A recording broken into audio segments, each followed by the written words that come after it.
kasih. Nah jadi ya, kalau kita lihat itu apa yang disajikan apa segala macam tidak memberikan juga jawaban yang dalam konteks kekinian dan ke depan. Nah gitu loh. Jadi itulah kenapa saya katakan tadi ya, Mas Gibran itu dapat menangkap permasalahan terkini gitu. Jadi updated gitu, nggak lawas. Nah, artinya yang disasar oleh para capres dan cawapres saya kira adalah menunjukkan kepada publik ya bahwa penampilan mereka meyakinkan. Baik. Mereka bisa kelihatan menguasai panggung. Mereka bisa terlihat menunjukkan kelemahan lawan-lawan politiknya. Jangan lupa bahwa ada 28% lebih pemilih yang belum menentukan pilihannya. Indonesia tanah air beta, pusaka abadi nan jaya. Masih ingat dengan hasil survei yang dibuat Litbang Kompas dan dipublikasi sehari sebelum debat Capres berlangsung. Dikatakan paslon 2 menempati urutan pertama, yang mengejutkan paslon nomor urut 1 berada di posisi kedua mengalahkan paslon 3. Euforia kubu dan pendukung paslon 2 dan 1 begitu menggebu. Hasil survei diposting dan banyak muncul di timeline. Mungkin butuh pengakuan. Perkembangannya ternyata tidak seindah harapan. Pasca debat Capres, kembali Litbang membuat survei untuk melihat siapa yang terbaik dari ketiga kandidat Capres.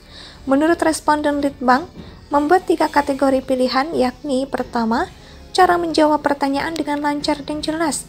Kedua, menguasai permasalahan yang didiskusikan. Dan yang ketiga, penampilan di atas panggung. Dan hasilnya cukup mengejutkan. Anies mendapat penilaian baik dari ketiga kategori tersebut, dengan perolehan nilai rata-rata 87,6, sementara Prabowo 74,7, dan Ganjar 87,1.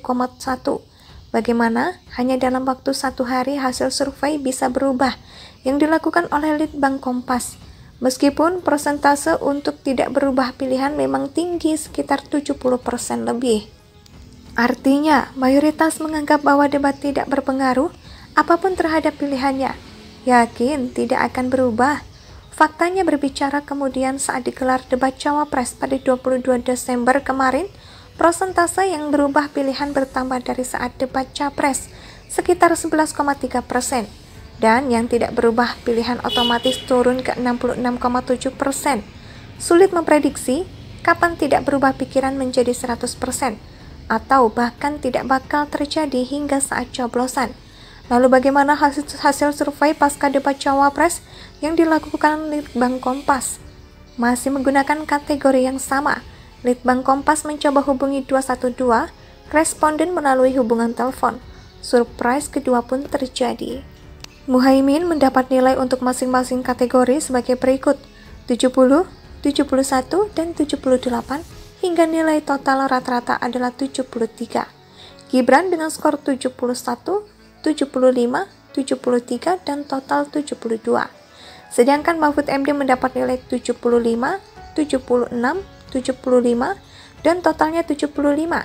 Di dunia maya, Gibran boleh paling banyak dibicarakan, namun sentimen negatifnya juga tinggi. Data ini memang dateable karena hanya 212 responden, namun fakta bukan hasil rekayasa. Selera konsumen tidaklah sama, yang tentu saja standar masing-masing bisa berbeda. Lalu muncul pertanyaan, kok bisa sih? Sebagus itu kok yang milih sedikit? Apa ini efek dari SGIE? Masih ingat dengan hasil survei yang dibuat Litbang Kompas dan dipublikasi sehari sebelum debat Capres berlangsung. Dikatakan paslon 2 menempati urutan pertama, yang mengejutkan paslon nomor urut 1 berada di posisi kedua mengalahkan paslon 3. Euforia kubu dan pendukung paslon 2 dan 1 begitu menggebu. Hasil survei diposting dan banyak muncul di timeline. Mungkin butuh pengakuan. Perkembangannya ternyata tidak seindah harapan.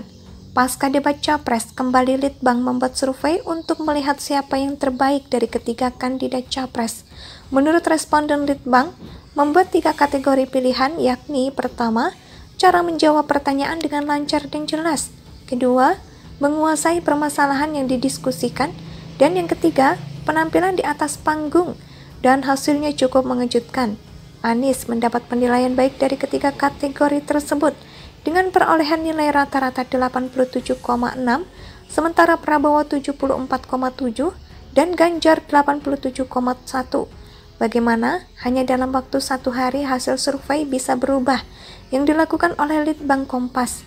Meskipun persentase untuk tidak berubah pilihan memang tinggi sekitar 70% lebih. Artinya, mayoritas menganggap bahwa debat tidak berpengaruh apapun terhadap pilihannya. Yakin tidak akan berubah. Faktanya berbicara kemudian saat digelar debat Cawapres pada 22 Desember kemarin, persentase yang berubah pilihan bertambah dari saat debat Capres, sekitar 11,3%, dan yang tidak berubah pilihan otomatis turun ke 66,7%. Sulit memprediksi kapan tidak berubah pikiran menjadi 100%, atau bahkan tidak bakal terjadi hingga saat coblosan. Lalu bagaimana hasil survei pasca debat Cawapres yang dilakukan Litbang Kompas? Masih menggunakan kategori yang sama. Litbang Kompas mencoba hubungi 212 responden melalui hubungan telepon. Surprise kedua pun terjadi. Muhaimin mendapat nilai untuk masing-masing kategori sebagai berikut: 70, 71, dan 78, hingga nilai total rata-rata adalah 73. Gibran dengan skor 71, 75, 73, dan total 72. Sedangkan Mahfud MD mendapat nilai 75, 76, 75, dan totalnya 75.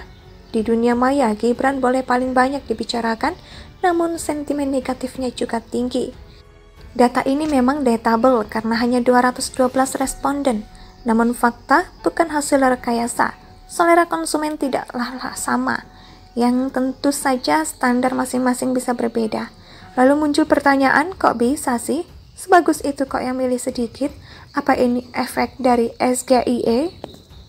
Masih ingat dengan hasil survei yang dibuat Litbang Kompas dan dipublikasi sehari sebelum debat Capres berlangsung.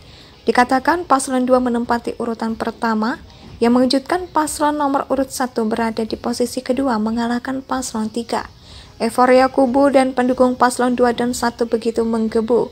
Hasil survei diposting dan banyak muncul di timeline. Mungkin butuh pengakuan. Perkembangannya ternyata tidak seindah harapan. Pasca debat Capres, kembali Litbang membuat survei untuk melihat siapa yang terbaik dari ketiga kandidat Capres. Menurut responden Litbang, membuat 3 kategori pilihan, yakni pertama, cara menjawab pertanyaan dengan lancar dan jelas. Kedua, menguasai permasalahan yang didiskusikan. Dan yang ketiga, penampilan di atas panggung. Dan hasilnya cukup mengejutkan. Anies mendapat penilaian baik dari ketiga kategori tersebut dengan perolehan nilai rata-rata 87,6. Indonesia sejak dulu